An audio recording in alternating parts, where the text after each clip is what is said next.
السلام علیکم ورحمۃ اللہ وبرکاتہ۔ دوستو، خدا ہی بہتر جانتا ہے کہ حضرت اسماعیل علیہ السلام کے بعد ان کی اولاد کب تک اس دین پر قائم رہی جس پر ان کے باپ ان کو چھوڑ کر گئے تھے۔ بہرحال چند صدیوں میں یہ لوگ اپنے بزرگوں کی تعلیم اور ان کے طریقے سب بھول گئے تھے۔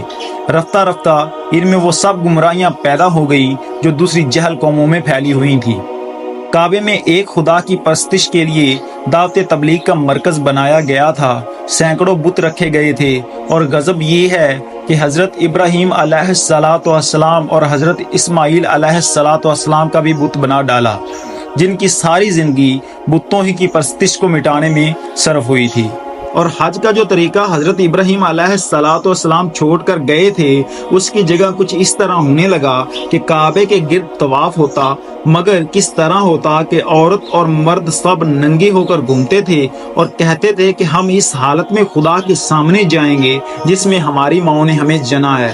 حضرت ابراہیم علیہ السلام کی مسجد میں عبادت ہوتی تھی، مگر کس طرح ہوتی تھی کہ تالیاں پیٹی جاتی تھی، سیٹیاں بجائی جاتی تھی اور نرسنگے پھونکے جاتے تھے۔ خدا کا نام پکارا جاتا تھا، مگر کس شان سے کہتے تھے کہ میں حاضر ہوں میرے اللہ، میں حاضر ہوں، تیرا کوئی شریک نہیں مگر وہ جو تیرا ہونے کی وجہ سے تیرا شریک ہے، تو اس کا بھی مالک ہے اور اس کی ملکیت کا بھی مالک ہے۔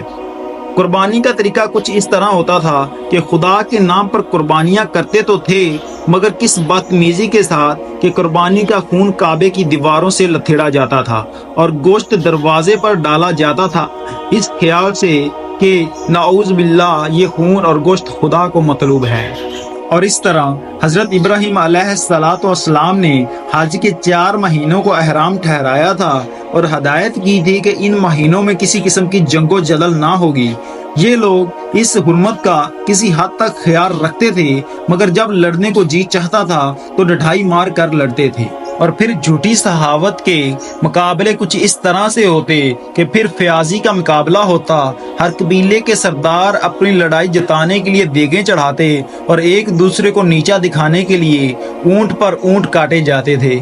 فضول خرچی سے ان لوگوں کا مقصد ان کے سوا کچھ نہ تھا کہ اس میلے کی موقع پر ان کا نام سارے عرب میں اونچا ہو جائے اور یہ چرچے ہوں کہ فلاں صاحب نے اتنے اونٹ ذبح کیے اور فلاں صاحب نے اتنوں کو کھانا کھلایا۔ ان مجلسوں میں راگ رنگ، شراب خوری، زنا اور ہر قسم کی فحش کاری خوب دھڑنے لگی، اور اس طرح خدا کا خیال مشکل سے کسی کو آتا تھا۔